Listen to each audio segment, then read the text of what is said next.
Is your team one bad week away from a complete roster demolition? The NHL trade winds are howling through December like a blizzard through the prairies, and three franchises are standing at the precipice of seismic change. The Vancouver Canucks are hemorrhaging talent faster than a sinking ship, the Edmonton Oilers are desperately scrambling for goaltending salvation, and the St. Louis Blues? They're ready to burn it all down and start fresh. This isn't your typical mid-season tinkering, folks.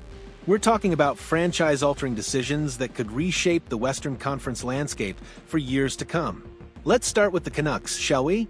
Vancouver has essentially hung a giant everything-must-go sign in their front window, and NHL general managers are circling like sharks who've smelled blood in the water. But here's where it gets fascinating and frustrating for Canucks fans. The players everyone wants to move aren't going anywhere, while the ones available might not fetch the return Vancouver desperately needs. Quinn Hughes? Untouchable. The captain isn't just the heart and soul of this franchise, he's the entire cardiovascular system. Any discussion about moving Hughes would require a ransom that would make a king's treasury look like pocket change. Management knows they'd face a full-scale riot if they even entertain notion. The real headache? Those pesky no-movement clauses. Brock Boeser, Jake DeBrusk, Tyler Myers, and Marcus Pettersson all hold the ultimate veto power, and sources suggest none of them are particularly interested in waiving their protection. Can you blame them? Despite Vancouver's struggles, these players are comfortable, established, and earning significant money. Why rock the boat when you're sitting pretty? Enter Kiefer Sherwood, the pending unrestricted free agent who's generating the most legitimate buzz across the league. Multiple sources confirm Sherwood could be the first domino to fall, potentially before the calendar even reaches Christmas. He's a gritty, versatile forward who plays with an edge. Exactly the type of player contending teams covet when building for a playoff run. The question isn't if Sherwood gets moved, but when and for what price. Connor Garland represents another intriguing piece. The diminutive dynamo brings skill, tenacity, and a reasonable cap hit that makes him attractive to teams looking for secondary scoring without breaking the bank. Garland's work ethic and playoff pedigree make him a legitimate trade chip, though his smaller stature might limit his market to teams specifically seeking his skill set. Then there's Evander Kane. Oh boy, where do we even start?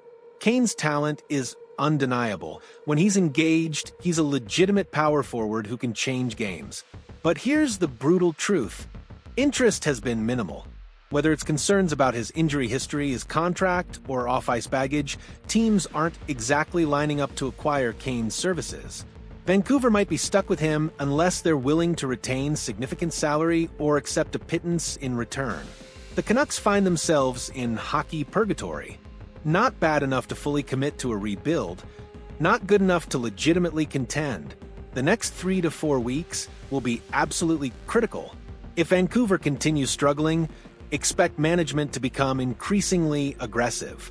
A prolonged losing streak could transform this from a modest retool into a full-blown teardown.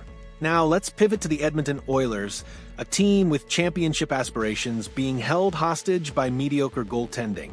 The Connor McDavid and Leon Draisaitl era is ticking away, and every season without a Stanley Cup feels like an opportunity squandered. The front office knows it, the players know it, and most painfully, the fans know it. Last week, the rumor mill went absolutely nuclear. Jordan Binnington from St. Louis, Tristan Jarry from Pittsburgh. Suddenly, it seemed like Edmonton was ready to make a blockbuster move to solidify their crease. The excitement was palpable. Finally, the Oilers were addressing their most glaring weakness.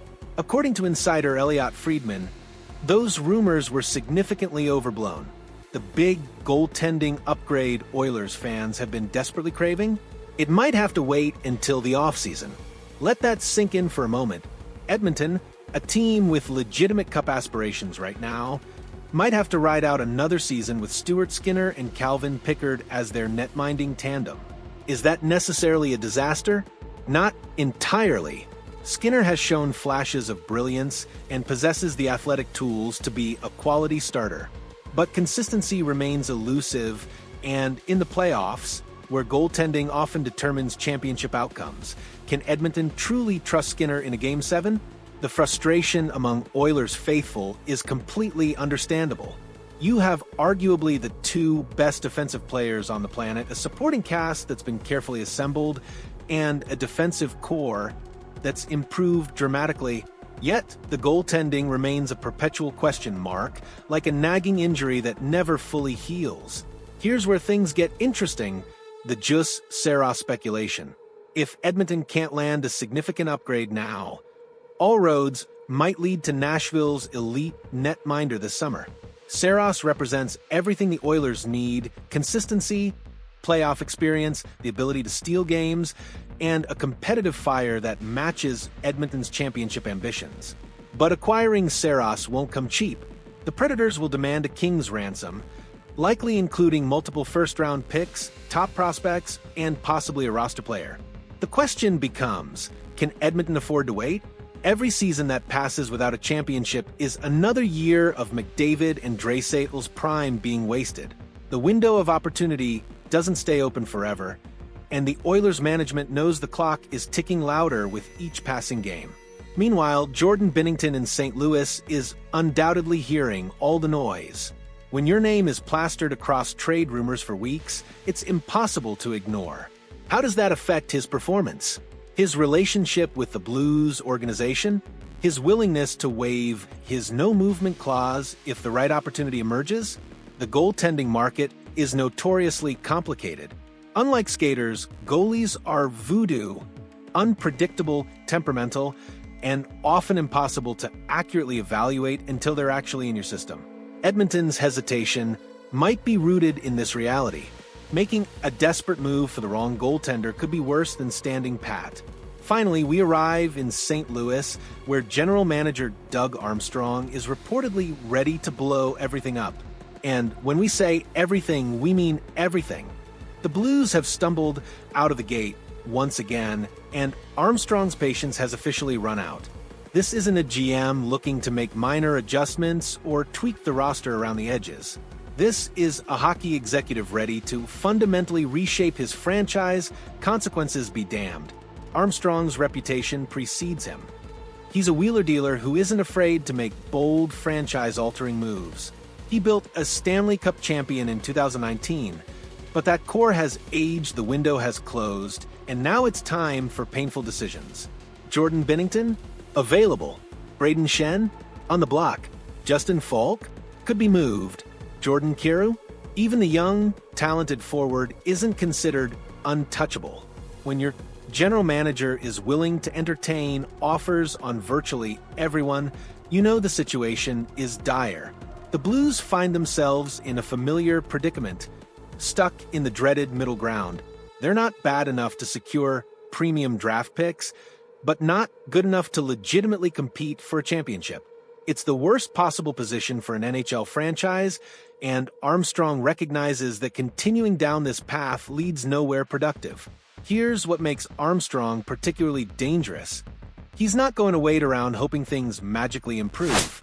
Some general managers give their teams extended runway to figure things out, believing in the group and hoping chemistry eventually develops. Not Armstrong. He's proactive, aggressive, and willing to make uncomfortable decisions before problems metastasize into full-blown disasters. The next few weeks will be telling. Armstrong might give his team a short leash to demonstrate they can compete, but that leash is getting shorter by the game. One extended losing streak, one particularly embarrassing defeat, and the Blues could become the first team to execute a significant trade this season. Binnington represents the most intriguing trade chip. He's a Stanley Cup champion with playoff pedigree, but his contract is substantial and his recent performance has been inconsistent. Finding the right trade partner won't be easy. You need a team desperate enough for goaltending to overlook the warts, wealthy enough to absorb the cap hit, and competitive enough that Binnington would waive his no-movement clause. Schenn brings veteran leadership and playoff experience, exactly what contending teams covet at the trade deadline. His contract is manageable, his game translates to postseason hockey, and he could slot into any team's middle six forward group seamlessly. Kyrou is the wild card. He's young, talented, and under team control, the type of player you typically build around, not trade away. But if Armstrong is truly committed to a complete reset, even Kyrou could be sacrificed for the right package of picks and prospects. Here's where things get absolutely fascinating from a league-wide perspective. These three situations are interconnected in ways that could create a cascading effect across the entire NHL. If St. Louis moves Binnington, does that finally force Edmonton's hand to make a goaltending upgrade? If Vancouver starts selling off pieces, do other bubble teams panic and accelerate their own timelines? If Edmonton lands a goalie, does that shift the entire Western Conference power dynamic? The trade market operates like a complex ecosystem.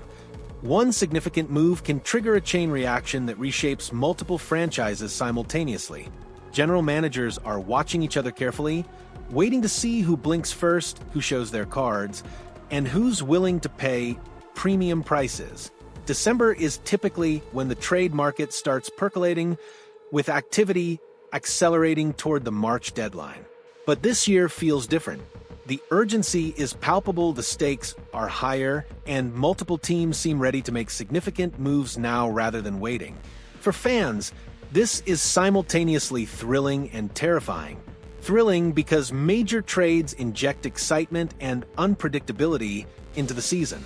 Terrifying because your favorite player could be wearing a different jersey within weeks, and there's absolutely nothing you can do about it.